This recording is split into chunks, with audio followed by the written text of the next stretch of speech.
No final de maio de 2025, uma encomenda foi entregue na casa da família Neves, que mora na pequena cidade de Itapecerica da Serra, no Brasil. Não houve nenhum aviso, ligação ou explicação. Apenas o entregador, uma caixa cuidadosamente embalada e um bilhete com algumas palavras escritas à mão. A princípio, isso não despertou suspeitas. No meio adolescente, presentes inesperados e atitudes espontâneas não são incomuns. Ninguém achou a entrega estranha, mas já no dia seguinte começaram a acontecer coisas que a princípio pareciam insignificantes, mas logo tomaram um rumo sério. 48 horas depois, tudo terminou em tragédia. Ana Neves, de 17 anos, morreu. Na casa onde até recentemente a vida seguia normalmente, uma investigação foi iniciada. À primeira vista, não havia sinais de crime. Também não havia vestígios de violência, mas o caso se revelou muito mais complicado. A investigação começou com a pergunta mais simples: de onde veio aquele pacote e quem o enviou? A resposta foi inesperada e mudou completamente a percepção sobre do que as pessoas são capazes. Itapecerica da Serra é uma cidade provincial no norte do estado de São Paulo, com uma população de cerca de 22 mil habitantes. Aqui não há grandes indústrias ou movimentados entroncamentos de transporte. A economia da cidade é baseada em pequenos negócios, setor de serviços e produção local. As principais ruas têm pouco movimento, as lojas são familiares e os estabelecimentos são parecidos entre si.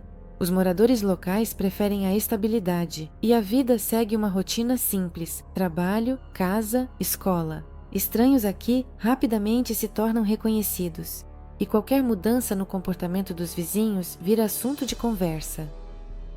Ana Neves morava nesta pequena cidade. Ela tinha 17 anos. Ela estudava na escola Raio Batista Los Oliveira, onde era conhecida como uma aluna quieta, reservada e educada. Raramente era vista em grandes grupos, geralmente estava entre alguns amigos próximos. Ela não buscava popularidade, não se envolvia em conflitos e mantinha-se afastada da atenção geral. Segundo aqueles que conviviam com ela, Ana era gentil e delicada, não propensa a dramas ou riscos. Por fora, ela parecia uma estudante do ensino médio como qualquer outra, mas aos olhos de alguns, especialmente aos olhos de uma conhecida, era justamente essa confiança contida que a tornava notável. Entre suas amigas mais próximas estava uma garota que, por questões de confidencialidade, costuma ser chamada de Carmen. Eles frequentemente passavam tempo juntos, depois da escola, nos fins de semana, em festas do pijama. A amizade deles parecia sincera. Carmen costumava ficar na casa de Ana, conhecia a família dela. Eles se correspondiam diariamente, brincavam, compartilhavam fotos, discutiam acontecimentos cotidianos. Para aqueles ao redor deles, eles eram quase inseparáveis. Contudo, para a própria Carmen, essa proximidade se tornou difícil com o tempo. Por dentro, ela sentia uma pressão crescente, como se estivesse à sombra daquela a quem chamava de amiga. Carmen era extremamente sensível e emocionalmente instável. As pessoas ao redor não percebiam isso de imediato, pois ela aparentava ser amigável e sorridente. No entanto, dentro dela crescia uma sensação de inadequação. Ela se sentia menos atraente, menos confiante, menos importante em comparação com Ana, que, em sua opinião, conseguia tudo de forma fácil e natural. Carmen começava a enxergar nela a fonte de suas próprias inseguranças. A família de Ana, especialmente o pai Silvio e a irmã mais nova, a apoiavam nos estudos e no dia a dia. O ambiente na casa era tranquilo. A garota não era privada de atenção ou cuidado. Os pais acompanhavam seu desempenho escolar e se interessavam por sua vida na escola. Na primavera de 2025, Carmen já não apenas se comparava com Ana, mas se fixava nessas diferenças. No início, eram pensamentos aleatórios que surgiam após fotos em grupo ou elogios feitos à amiga. Depois, a comparação se transformou em uma observação constante. Cada sucesso de Ana era percebido como um lembrete dos próprios fracassos. Não havia conflitos diretos entre elas, mas Carmen passou a observar cuidadosamente a reação das pessoas em relação a Ana e a si mesma. Gestos simples, olhares, menções. Tudo passou a ter para ela um significado oculto. Externamente, a relação entre elas permanecia a mesma. Continuavam trocando mensagens, compartilhando novidades do dia a dia e frequentando a escola juntas. No entanto, Carmen cada vez mais assumia um papel, respondia de forma mecânica e se distanciava emocionalmente. Ela se irritava com o fato de Ana não perceber nada e continuar tratando-a como antes. Essa falta de reação só aumentava a tensão interna. Carmen achava que seu descontentamento era justificado. Ela não via Ana como uma pessoa hostil, mas a existência dela parecia provocativa, como se Ana ocupasse um lugar que não lhe pertencia. Paralelamente, Carmen começou a procurar maneiras de mudar a situação. Ela não compartilhava seus sentimentos nem com os amigos, nem com a família. Seus pensamentos tornavam-se cada vez mais fechados. Em determinado momento, ela chegou à conclusão de que falar sobre seus sentimentos era inútil, ninguém entenderia. Isso a levou a pensar em agir, mas ela não podia agir abertamente. Um conflito aberto destruiria sua reputação e levantaria questionamentos. Por isso, Carmen começou a considerar outras opções. Chamaram sua atenção histórias sobre maneiras de causar dano, que são difíceis de rastrear. A jovem começou a pesquisar informações sobre substâncias, reações alimentares, falsificação de presentes. Todas as ações eram realizadas pelo celular. Ela não fazia anotações, não guardava provas, não fazia ameaças. Nesse período, já se manifestavam traços de planejamento, escolha do método, reflexão sobre como não levantar suspeitas, cálculo das consequências. Em maio, seu estado tornou-se consistentemente agressivo, embora ela continuasse a esconder isso. Carmen parou de buscar compreensão e concentrou-se na preparação. Surgiu a ideia de apresentar um gesto aparentemente inofensivo, que não pudesse ser associado à agressão. Foi exatamente nesse momento que ela começou a enxergar a amizade como uma oportunidade de acesso. Ana confiava nela, aceitava sua ajuda, não questionava seus motivos. Essa confiança tornou-se o principal elemento sobre o qual o futuro plano foi construído. Carmen não demonstrava mudanças bruscas de comportamento. Na escola, ela se comportava de forma estável, ia bem nos estudos e não se metia em problemas. Mas por dentro, o processo de aceitação já estava em andamento. Ela decidiu que tinha o direito de eliminar a fonte de sua inveja. A preparação acontecia lentamente, de forma pensada, sem testemunhas. Carmen procurava uma maneira de atacar não abertamente, mas de forma que ninguém entendesse de onde veio o golpe. 2 semanas antes da morte de Ana, Carmen já havia tentado causar dano a outra pessoa. Seu primeiro alvo foi uma colega de classe com quem ela já havia tido um conflito pessoal. O motivo foram relacionamentos amorosos. 2 ex-namorados de Carmen logo começaram a namorar essa garota. A situação provocou uma reação forte em Carmen. Ela encarou o ocorrido como uma humilhação pessoal. Amigas e professores não notaram mudanças em seu comportamento, embora ela tivesse começado a evitar ativamente o alvo de sua antipatia. Carmen decidiu agir de modo que ninguém suspeitasse de uma ligação entre ela e as possíveis consequências. Ela fez o pedido do bolo por meio de uma plataforma online de terceiros, sem usar seus dados pessoais. Para o pagamento, utilizou um cartão virtual. Organizou a entrega por um canal separado, um aplicativo onde os entregadores são recrutados por meio de solicitações abertas. Ela não conhecia o entregador. O contato com ele foi limitado ao chat. Indicou o endereço do destinatário e anexou um bilhete com um texto neutro. O nome do remetente não foi informado. O objetivo era criar a impressão de que o bolo havia sido enviado com uma conotação romântica ou amistosa. O principal elemento do plano era o veneno. Carmen adquiriu a substância pela internet, utilizando uma plataforma que permitia pagamentos em moedas eletrônicas. Para ocultar o propósito da compra, escolheu uma descrição que não refletia o conteúdo real. O produto chegou discretamente em uma embalagem padrão. Carmen adicionou o veneno à massa por conta própria, que entregou à confeitaria como se fosse uma receita própria. Os funcionários não sabiam que os ingredientes haviam sido alterados. Na confeitaria, o pedido foi preparado normalmente e entregue ao entregador. A vítima recebeu o bolo no dia marcado. Após consumir, sentiu uma piora repentina em seu estado de saúde. Começaram dores abdominais, náusea e vômito. Os pais chamaram uma ambulância. A jovem foi levada para a unidade médica mais próxima. O diagnóstico foi de uma forma grave de intoxicação alimentar. Não foram realizados testes para substâncias tóxicas, pois não havia motivos para suspeitar. Má intenção. Após um dia, o estado de saúde se estabilizou e não havia mais risco de vida. Os médicos associaram o ocorrido a um produto de má qualidade comprado fora de casa. O incidente não teve consequências no âmbito jurídico. Os pais da vítima não procuraram a polícia. O bolo foi jogado fora. A embalagem não foi preservada. Ninguém ao redor decidiu realizar uma investigação adicional. Nem na escola, nem entre os colegas surgiram discussões que associassem a entrega da sobremesa a qualquer suspeita. O simples fato de receber um presente anônimo não causou preocupação à pessoa que o recebeu. Gestos semelhantes já haviam ocorrido antes, especialmente em feriados ou em razão de acontecimentos na vida pessoal. Os professores também não registraram nada suspeito.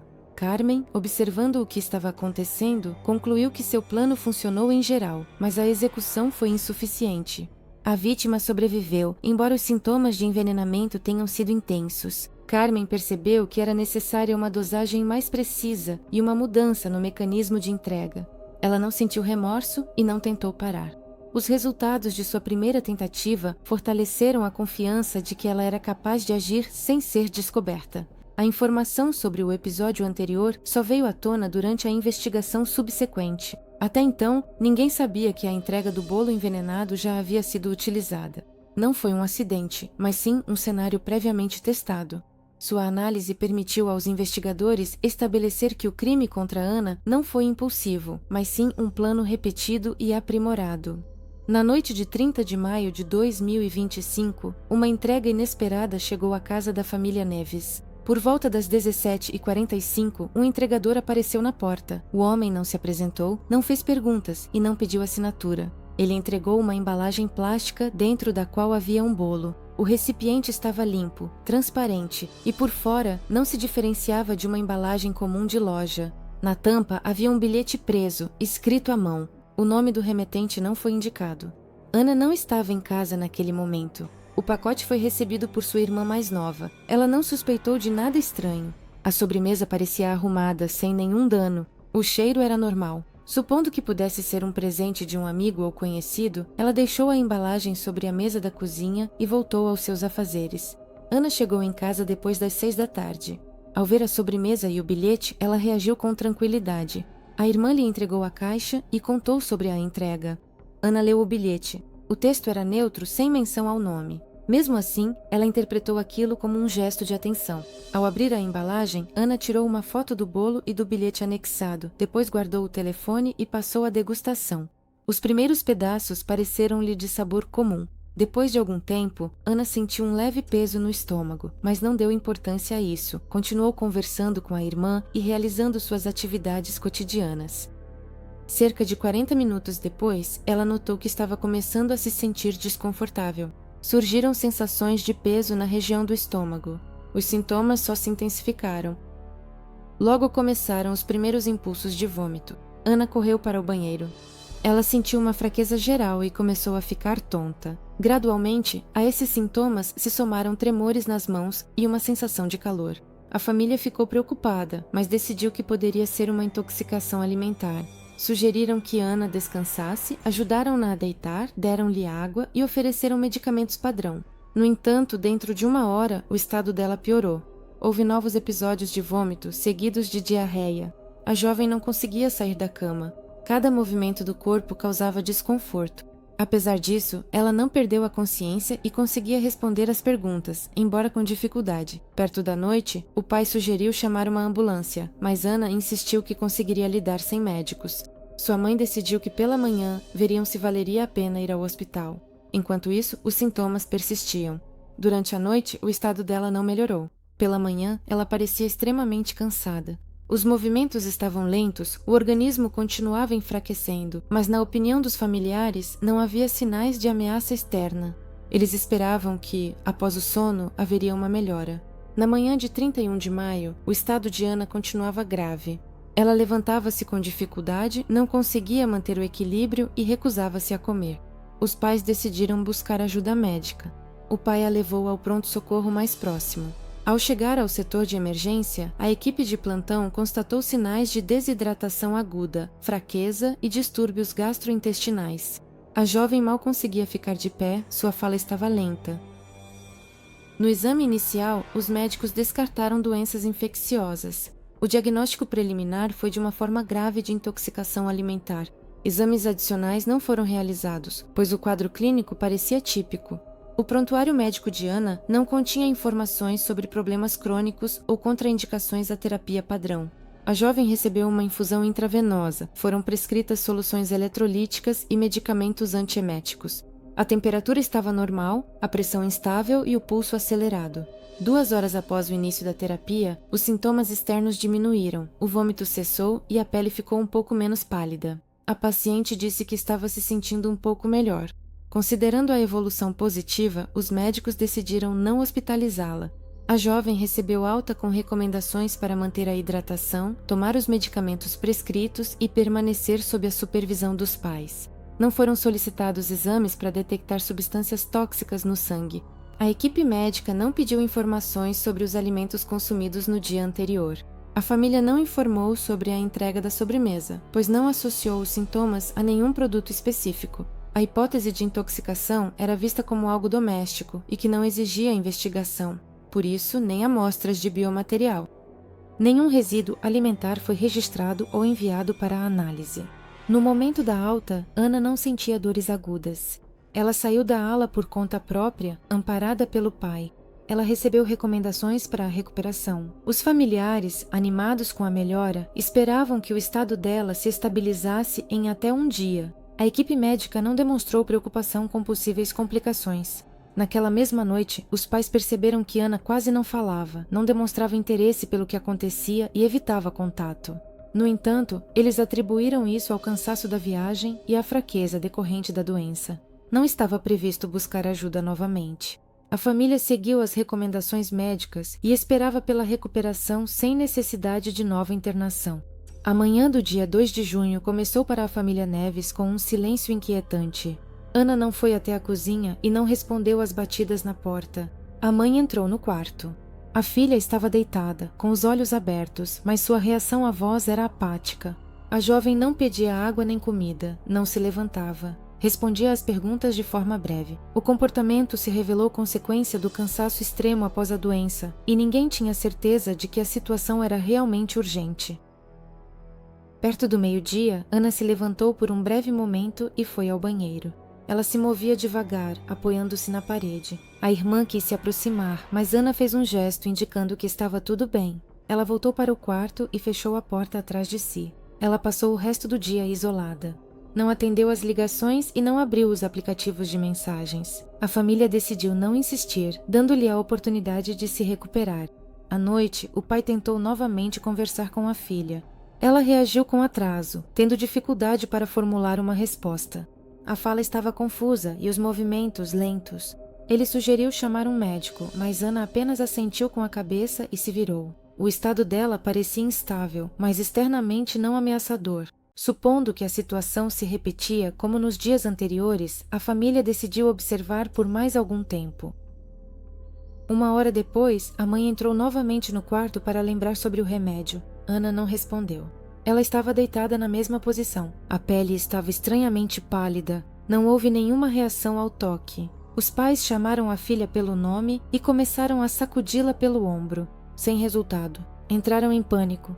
Logo depois disso, o pai chamou a ambulância. Enquanto a equipe vinha, a mãe e a irmã tentavam trazer Ana de volta à consciência. Não havia nenhum sinal de respiração. A ambulância chegou ao local em 10 minutos. As manobras de reanimação foram realizadas imediatamente, mas sem sucesso. O médico constatou o óbito. Segundo dados preliminares, a parada cardíaca ocorreu alguns minutos antes da chegada. A morte de Ana foi inesperada para a família. Ela havia recebido alta do hospital um dia antes. O estado dela parecia estar melhorando. Os familiares não tiveram tempo de compreender o que estava acontecendo. A questão sobre a causa do falecimento surgiu imediatamente, mas ninguém conseguia dar explicações. A causa formal da morte não era evidente. Os pais se recusaram a arrumar o quarto e o pai pediu para não retirarem os pertences pessoais. Ele entrou em contato com o hospital para esclarecer informações sobre o tratamento, mas recebeu apenas uma resposta padrão sobre o diagnóstico já estabelecido. Naquela mesma noite, ele decidiu analisar os acontecimentos dos últimos dias e tentou se lembrar de tudo o que poderia ter afetado a saúde da filha. Foi então que a irmã lembrou do bolo que havia sido entregue. Esse detalhe, que parecia insignificante, de repente se tornou fundamental. Ao se lembrar do bolo entregue, o pai de Ana relacionou o recebimento dele com o momento em que o estado de saúde começou a piorar. A irmã confirmou que nenhum outro alimento novo havia aparecido na casa. A família concluiu que foi justamente essa sobremesa que serviu de ponto de partida para os acontecimentos seguintes. Naquela mesma noite, Silvio Neves procurou a polícia. As autoridades registraram a ocorrência e iniciaram uma investigação. O primeiro passo foi identificar o local de onde partiu a entrega. O recipiente do bolo foi preservado. No fundo da embalagem havia um adesivo com a marca de uma pequena confeitaria local, situada dentro da cidade. Os investigadores foram até o endereço indicado.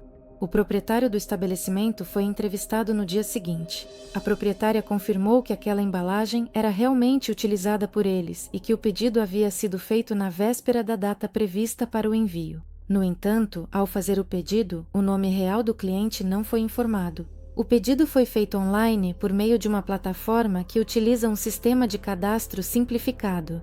O cliente inseriu um número de contato e o endereço de entrega e pagou com cartão. No comentário do pedido, foi solicitado que colocassem um bilhete na caixa com um texto previamente fornecido, escrito à mão. A equipe não fez perguntas adicionais. A entrega foi realizada por um entregador contratado por meio de um serviço terceirizado. Ele não era funcionário do estabelecimento e atendia pedidos feitos pelo aplicativo. Os policiais solicitaram acesso à conta pela qual o pedido foi feito. A plataforma forneceu dados técnicos, incluindo o endereço IP de onde o pedido foi realizado e o número de telefone vinculado à conta. Os investigadores obtiveram o contato do entregador que atendeu esse pedido. O homem foi interrogado. Ele informou que, no momento em que recebeu o pedido, recebeu apenas o endereço de entrega e a descrição da encomenda, um recipiente de comida de uma padaria. O pagamento pelo pedido já havia sido feito pelo aplicativo.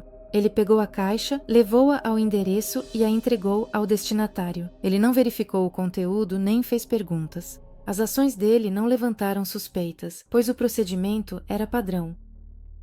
O ponto-chave foi a identificação do endereço IP, a partir do qual o pedido foi feito.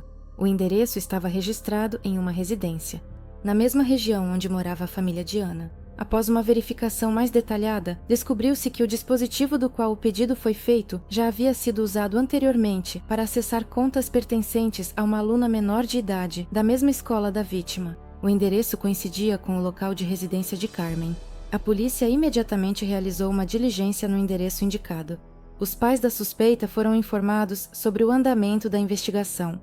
Carmen foi convidada a prestar depoimento. Ela não se recusou a conversar e se comportou de maneira calma. Na primeira etapa, a jovem negou envolvimento no pedido, afirmando que não tinha relação com a entrega. Afirmou que talvez outra pessoa tenha usado sua conta. No entanto, os investigadores tinham provas técnicas. Foi constatado que no dispositivo de onde o pedido foi feito, não houve logout da conta, e o e-mail vinculado ao perfil era usado por Carmen para acessar recursos escolares. Sob pressão dos fatos, a jovem começou a se contradizer em seu depoimento. Sua reação mudou, ela passou a evitar perguntas diretas, respondendo de forma insegura. Após várias horas de interrogatório, ela confessou que fez o pedido pessoalmente. Quando questionada sobre o motivo de ter feito o pedido, a jovem disse inicialmente que queria pregar uma peça na amiga. Mais tarde, admitiu que esperava que Ana passasse mal, mas sem consequências graves. Os investigadores registraram suas palavras como uma confissão oficial. Os materiais do caso foram encaminhados para a unidade especializada em assuntos de menores e a própria suspeita foi temporariamente colocada sob observação. Os detalhes não foram imediatamente divulgados ao público. O nome da suspeita também não foi revelado. No entanto, a informação se espalhou rapidamente na escola. Os colegas de classe de Ana ficaram chocados. Ninguém suspeitava de Carmen de agressividade ou más intenções. Os professores confirmaram que ela nunca teve problemas de comportamento antes, nem motivos para medidas disciplinares. Antes do surgimento das provas, ninguém associava Carmen ao ocorrido. Por isso, sua confissão foi inesperada. A acusação de causar dano intencional a uma amiga próxima parecia impossível. No entanto, a investigação obteve não apenas uma confissão direta, mas também provas digitais que não deixavam dúvidas. Os investigadores descobriram que Carmen adquiriu o veneno sozinha pela internet, fazendo um pedido de uma substância descrita como pouco tóxica, mas acabou usando compostos de alto grau de perigo. Ela não tentou esconder esse fato e contou abertamente como o adicionou ao bolo. Durante os interrogatórios, Carmen afirmou que não sentia ódio, mas sentia que Ana a impedia de respirar. Segundo ela, a amiga atraía toda a atenção sem esforço, enquanto ela precisava lutar por reconhecimento. A comparação interna com Ana causava irritação em Carmen, que constantemente se transformava em uma fixação persistente. Ela notava os detalhes, os olhares dos colegas, os elogios dos professores, gestos de aprovação que ela mesma não recebia. Gradualmente, isso passou a ser percebido como uma ameaça à autoestima pessoal. A investigação constatou que esse caso não foi o primeiro. 2 semanas antes da morte de Ana, Carmen tentou envenenar outra colega de classe. A perícia psicológica revelou sinais de dependência patológica da avaliação externa. Apesar de seu comportamento exteriormente calmo, Carmen era propensa a acumular irritação e tensão interna. Ela não expressava agressividade abertamente, evitava conflitos diretos, mas se fixava nos fracassos e percebia a atenção dada a outros como uma derrota pessoal. Sua autoestima se formava a partir de comparações nas quais ela sempre saía perdendo. Isso gradualmente se transformou na convicção de que eliminar os objetos de comparação era uma forma de recuperar o controle. Os investigadores observaram que as ações de Carmen não eram espontâneas. Ela pesquisava informações sobre venenos, procurava maneiras de fazer pedidos e escolhia o momento da entrega. O comportamento era calculista. Ela agia de modo a eliminar provas diretas, evitava testemunhas e utilizava ferramentas anônimas. Ao mesmo tempo, ela não demonstrava sinais de arrependimento. As explicações estavam focadas em como ela se sentia perto de Ana e não nas consequências do que havia feito. O fato de Carmen ter admitido 2 tentativas de envenenamento foi um choque para sua família e para a escola. Em ambos os casos, os crimes foram cometidos sem motivos aparentes e sem pressão direta das vítimas. Carmen escolhia sozinha o momento, o meio e o método. Ela explicava isso não como um desejo de matar, mas como uma tentativa de sentir que controlava a situação. Os investigadores concluíram que o fator principal não foi o comportamento de Ana ou da outra garota, mas sim a percepção dessas pessoas como uma ameaça à sua própria posição. A despedida de Ana aconteceu em 3 de junho de 2025. A cerimônia foi realizada no cemitério municipal. No funeral estavam presentes familiares, vizinhos, colegas de classe, professores e representantes da administração da escola. O ambiente era contido. O corpo foi levado pela manhã. O discurso do pai foi feito durante a parte civil da cerimônia fúnebre.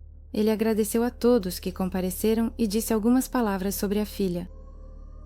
Silvio Neve descreveu Ana como uma pessoa tranquila e honesta. Ele destacou que ela nunca buscava conflitos, se esforçava para estudar e era atenciosa com a família. Ele mencionou separadamente que não deseja se vingar nem procura culpados, mas espera uma resposta legal ao ocorrido. Alguns dias após o funeral, a escola divulgou uma declaração oficial. Nela, dizia-se que Ana era um exemplo de disciplina, participação e cordialidade. A mensagem foi acompanhada por uma fotografia dela. No quadro da escola foi montado um memorial onde os alunos deixavam bilhetes, flores e fotos. A administração confirmou que está realizando uma investigação interna e reforça as medidas de acompanhamento psicológico dos alunos. Os pais de Carmen não comentaram o ocorrido publicamente. O nome da jovem não foi divulgado oficialmente. De acordo com a legislação brasileira, menores de idade acusados de crimes não podem ser identificados publicamente. A investigação foi conduzida de forma sigilosa. Os materiais não foram disponibilizados ao público. Carmen foi encaminhada para uma instituição de detenção provisória para adolescentes que cometeram atos criminosos. A informação sobre o tempo de possível detenção não foi divulgada. As audiências foram realizadas a portas fechadas. A família da vítima não foi convidada a participar do processo. De acordo com as regras vigentes, esses casos são analisados com a participação de psicólogos, assistentes sociais e um juiz da Vara da Infância e Juventude. Na presença de sinais de mal-estar psicoemocional, podem ser aplicadas medidas médico-sociais sem punição criminal. O pai de Ana expressou publicamente preocupação de que as consequências de tal ato possam ficar impunes. Ele enfatizou que considera importante que a sociedade obtenha uma resposta para a seguinte questão: um assassinato premeditado pode permanecer dentro de procedimentos fechados sem consequências reais? Suas palavras repercutiram nas redes sociais. A discussão ocorreu principalmente em nível emocional. Parte dos usuários condenava Carmen, enquanto outros apontavam sua idade e possíveis distúrbios mentais. Nenhuma discussão pública oficial sobre o caso foi realizada no município. A escola e as autoridades locais limitaram-se a expressar condolências. Fora da cidade, a notícia sobre o ocorrido rapidamente deixou de ser notada. 2 semanas após o funeral, a mídia não publicou nenhum novo material e o caso foi gradualmente saindo do foco da atenção pública. A família Neves não fez mais comentários. O pai deixou de responder aos jornalistas. A escola retirou o painel memorial no final do mês. Carmen permaneceu sob proteção da lei. Apesar do reconhecimento de 2 tentativas de envenenamento, incluindo uma com resultado fatal, a questão sobre o grau de responsabilidade permaneceu em aberto para o público. A história de Ana tornou-se uma tragédia pessoal para muitos. A principal pergunta ficou sem resposta: por que ninguém percebeu o que estava acontecendo com a pessoa ao lado? Para quem via de fora, tudo parecia calmo e seguro. O perigo não veio de fora, mas do círculo mais próximo. E foi justamente aí que residiu a dor mais profunda para a família e toda a comunidade. A destruição veio de quem era confiável, de quem até recentemente estava por perto e parecia próximo.